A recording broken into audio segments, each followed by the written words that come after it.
Welcome to the Universal Design and Inclusion Awards presentation. First, an acknowledgement for traditional custodians.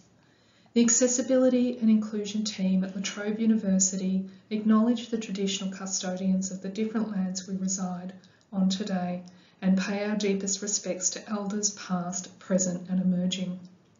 We celebrate the continuing culture, strengths and resilience of all Aboriginal and Torres Strait Islander people and acknowledge that sovereignty was never ceded.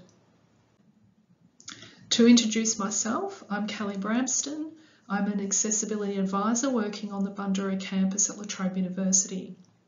My pronouns are she, her. In this video, I have shoulder-length dark hair and I wear glasses. And today I'd like to talk to you about La Trobe University's Universal Design and Inclusion Awards. So we'll cover a bit of an introduction on the Universal Design and Inclusion Awards themselves, the purpose behind the awards. I'd like to give you some examples of some student nominations, some of the staff responses, and a conclusion and some contact details.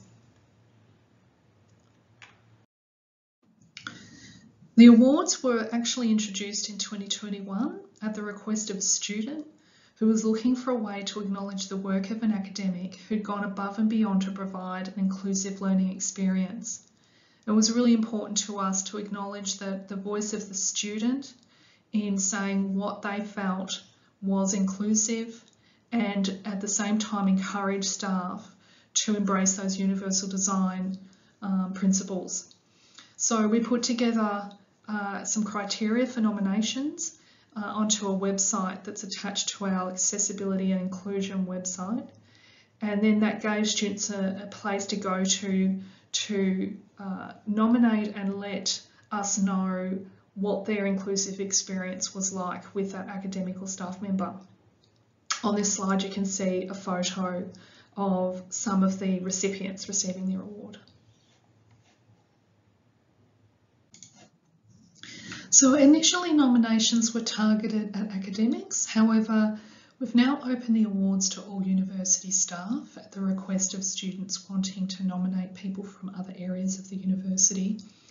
The awards are not open to accessibility advisors, however, as we believe that the criteria for nominations is already part of our role.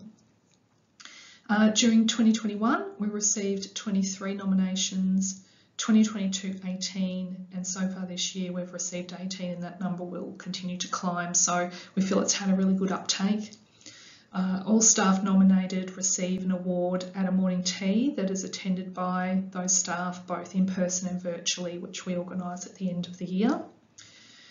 We advertise the awards on the Universal Design and Inclusion Awards web page that is attached to our accessibility and inclusion website. We also put information in our newsletter, and we have informal discussions with students. If they mention staff members they've had really good experiences with, we make sure they're aware that they can make a nomination if they would like to. So we believe that the awards are a really positive approach to making change in the university that embraces universal design principles, but is prompted by the student voice and by positive experiences, and is encouraged in a way that is embracing change slowly but surely through changing process and practices over time. So I'll go through the 4 criteria that we have for the nominations. The first one is to recognise and award university staff who have gone above and beyond to actively welcome students to La Trobe University and to assist them to have a positive, affirming and successful experience. So here's an example of one of the nominations a student submitted, which was under this criteria. Darren is hands down one of the most caring staff members I've come across during my 6 years at La Trobe University. Despite his insanely busy workload, he always makes time for every individual student and will go above and beyond to accommodate for those who have a LAP, which is our Learning Access Plan. Darren always demonstrates professional empathy and empowers all students with the ability to achieve. So we just thought that was a really good example of a student nomination in that criteria. So criteria 2 for the award is to recognise and award university staff who have fostered an inclusive learning environment that supports the contribution and wellbeing of all. So the following is an example of a student nomination in this category. From our first class, Quinn went above and beyond to ensure the content and classes were accessible and enjoyable for all. He was so kind, considerate and empathetic to our situations and made accommodations for me personally while I navigated some rough personal waters. I would love nothing more than for him to officially be recognised for the lasting impact he has had on so many of us. There are so many things academics and institutions could learn from Quinn. I aspire to have a career in leadership. I often reflect on the respect and admiration we have for him and hope by leading with kindness and compassion I earn the same from my peers. Criteria number 3 is to recognise and award university staff who have assisted students to implement academic adjustments that are over and above LAP recommendations where appropriate. So LAP being our learning access plans. This is another example of somebody who made a nomination in this category. Daniel took the time to make sure that the library lending system was completely changed when he learned about my access struggles. He did this voluntarily and in his own time. Daniel offered to scan books and resources for me so that I had a theoretical understanding of my new area of study. He took a lot of time behind the scenes to make it a more equitable environment, and the choices he made in doing so led to other staff acting in a similar way. He has made a change for all future cohorts of students, not just me. And this is the criteria number 4 for the awards.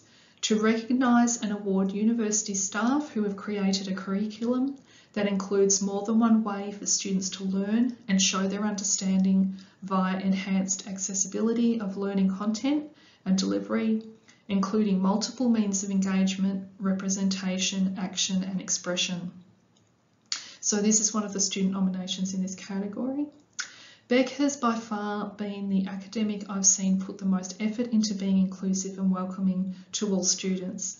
Adding subtitles to recorded lecture content, adding live subtitles via PowerPoint when giving lectures over Zoom, presenting content in various modalities. As a neurodivergent student, Rebecca has been approachable when I have needed assistance. Beck prioritises accessibility for all her students. She's generous, sensitive and kind. When beginning to work with a student, she asks what their preferences are and how she can support them. She makes everyone feel included, capable and valid for sharing her personal experiences, being upfront about matters of equity and proactive about supporting students' wellbeing. So I also wanted to read out 2 staff responses when receiving a nomination by a student. One was from a staff member in 2021, and they said, "It is incredibly moving that a student suggested that we have these awards. It means a huge amount to me to know that students feel the impact of our efforts, and incredible that the little things that we do have profound implications for students' lives and academic achievement." And a second one we received from staff. "You can imagine my utter surprise to have received this award. It feels even more special as the lovely feedback suggested my help before 2022 has been long-term impactful. It's so nice that your department offers such acknowledgement and that the nominations come from the students. You have absolutely made my day." So you can see that both for students and staff, it's a real opportunity for acknowledgement and recognition and positive change.